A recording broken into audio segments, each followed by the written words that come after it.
Army senior leaders from commands across the world converged in Huntsville, Alabama to share their expertise and meet with industry partners during this year's Association of the United States Army's Global Force Symposium. From March 26th through the 28th, Army Materiel Command joined other Army commands in highlighting its role in multi-domain operations, the foundation for how the Joint Force will work together to defeat adversaries in land, sea, air, space, and cyberspace. Here are some of AMC's highlights. And the rocket's red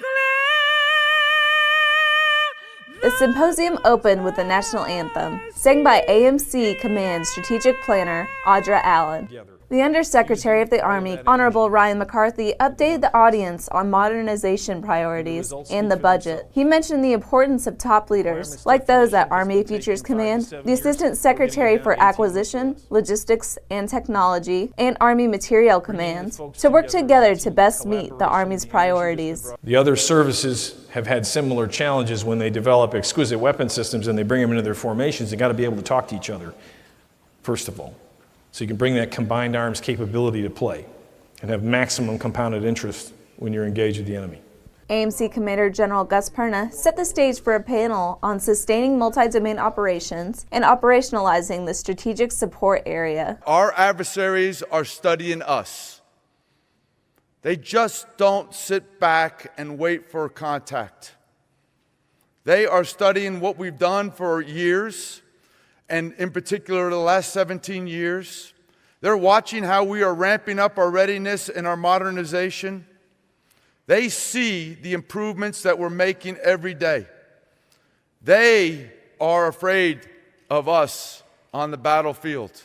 He said AMC approaches multi-domain operations by ensuring readiness in the strategic support area, working across 7 focus areas, including installation readiness, soldier and family readiness, industrial base readiness, munitions readiness, strategic power projection, supply availability and equipment readiness, and logistics information readiness. Our efforts in the strategic support area will reach forward to the operational and tactical areas and drive in support of success. But it'll take our collective effort.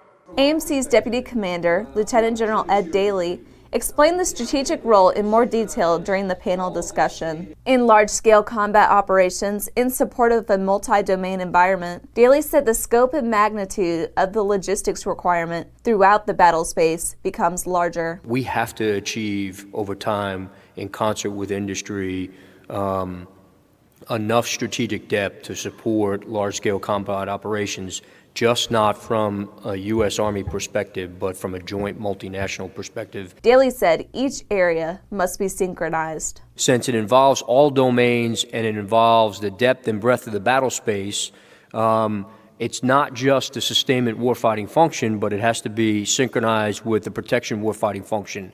The threat matters in the new multi-domain environment. AMC leaders met with industry partners throughout the week. In addition, they met with local junior ROTC cadets. During a panel discussion, students asked military leaders about their service and for advice. AMC Command Sergeant Major Roger Mansker told the cadets that there are no wrong answers when it comes to deciding their next steps. We have a competitive spirit between services, but we love each other because we have shared values, shared understanding, and a shared mission, if you will, to really protect this country. So whether you enlist or you go to college first, that's a decision on you. I chose to go enlist and then do my education. I don't look back any day saying I didn't make the right decision and I could have been something else. Later, Perna spoke to the cadets and swore many of them in during a luncheon. He encouraged them to strive every day to make themselves worthy to be a part of the most lethal force in history. With AMC Public Affairs, I'm Samantha Hill.